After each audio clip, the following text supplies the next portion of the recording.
The domestic front. 18 अक्टूबर तक मुलाकातों पर पाबंदी के बावजूद अडियाला जेल में कैदी नंबर 804 तक रसाई देने की हुकूमती यकीन दहानी। तहरीक इंसाफ का वफाकी दारुल हुकूमत इस्लामाबाद में एहतजाज मौखर करने का ऐलान, मगर 2 घंटे इंतजार के बावजूद इमरान खान के जाती मुआलिज को मिलने की इजाजत मिले बगैर अडियाला जेल से उनकी वापसी। नाज़रीन, एक एहतजाज मौखर मगर आईनी तरमीम के मामले पर दूसरे मुल्कगीर एहतजाज की बाज़गश्त। वुकला आईनी कोर्ट्स के खिलाफ दीवार बनकर खड़े हो चुके हैं।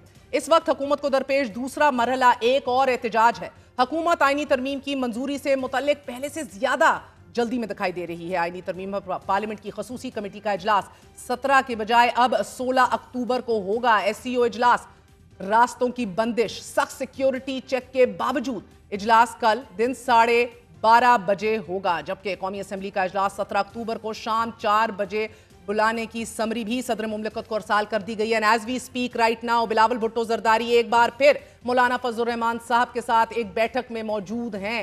हुकूमत की जानिब से आईनी तरमीम पर आखिरी बैठक से कबल आईनी तरमीम के खिलाफ मुल्क भर के वकला एक प्लेटफॉर्म पर मुतहर्रिक हो चुके हैं। नाज़रीन, कराची बार की कन्वेंशन में वकला ने आईनी तरमीम लाने पर मुल्कगीर तहरीक चलाने का अंदिया दे दिया है और कराची बार एसोसिएशन के ज़ेरे एहतमाम वफाकी आईनी अदालत और मुजवज़ा आईनी तरमीम के खिलाफ ऑल पाकिस्तान वकला कन्वेंशन का सिटी कोर्ट में इनेकाद किया गया। कन्वेंशन में Pakistan bar council, supreme court bar Lahore और बलोचिस्तान हाई कोर्ट बार के ओहदेदारों समेत साबिक सदर सुप्रीम कोर्ट बार मुनीर मलिक, हामिद खान, आबिद जुबैरी, दीगर वकला रहनुमाओं ने शिरकत की। कन्वेंशन में शरीक वकला ने मुजवज़ा आईनी तरमीम को गैर आईनी और गैर कानूनी करार दे दिया है। वकला का यह कहना है कि हुकूमत के गैर आईनी हथकंडों के खिलाफ तहरीक चला सकते हैं।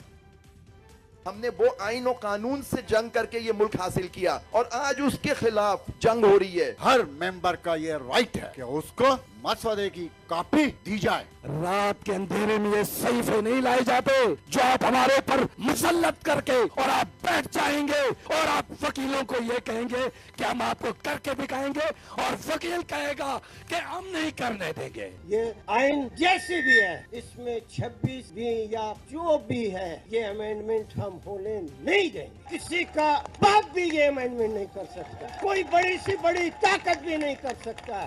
वो वकील नहीं है जो काले कोट को दफन करना चाहता है, आग लगाना चाहता है।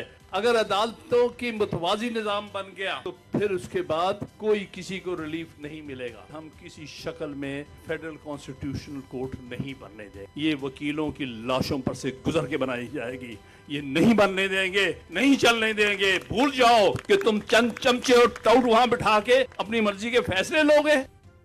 सुप्रीम कोर्ट चीफ जस्टिस की उम्र का तयन, आर्मी चीफ की मुद्दत मुलाजमत में तोसी का अमल, आईनी अदालत के क़याम के बाद आला अदालत के वजूद पर लगने वाले ज़र्ब। नाज़रीन, वकला के लिए किसी सूरत कबूल नहीं है। वकला का दो टोक मौक़िफ़ यह है कि चीफ जस्टिस पाकिस्तान का ये ज़ाती एजेंडा है। हम इस ज़ाती मसले को आइन से खेलने की इजाज़त नहीं देंगे क्योंकि ये तरमीम आइन और कानून से मुतसादिम है। जबकि समाजी राब्ते की वेबसाइट एक्स पर अपने पैगाम में इरफान सदीकी का यह कहना है कि मुजवज़ा आईनी तरमीम की मुखालिफत करने वाले एक भी ऐसी शिक की निशानदही नहीं कर पा रहे कि जो किसी बुनियादी इंसानी हक, अवामी मुफाद, आइन की रूह या अदलिया की आज़ादी के मुनाफी हो। 24वीं आईनी तरमीम के मामले को सिर्फ धड़ाबंद सियासत की आंख से देखा जा रहा है, जबकि खसूसी कमेटी की 7 मीटिंग्स में तहरीक इंसाफ ने एक भी सिफारिश या तजवीज़ पेश नहीं की। शायद कुछ लोग नहीं चाहते कि जेलों में पड़े हज़ारों कैदियों की मुश्किलें आसान हों और पार्लियामेंट को वो तमाम मकाम मिले कि जो किसी भी जमहूरी पार्लिमानी निज़ाम का बुनियादी तकाजा है।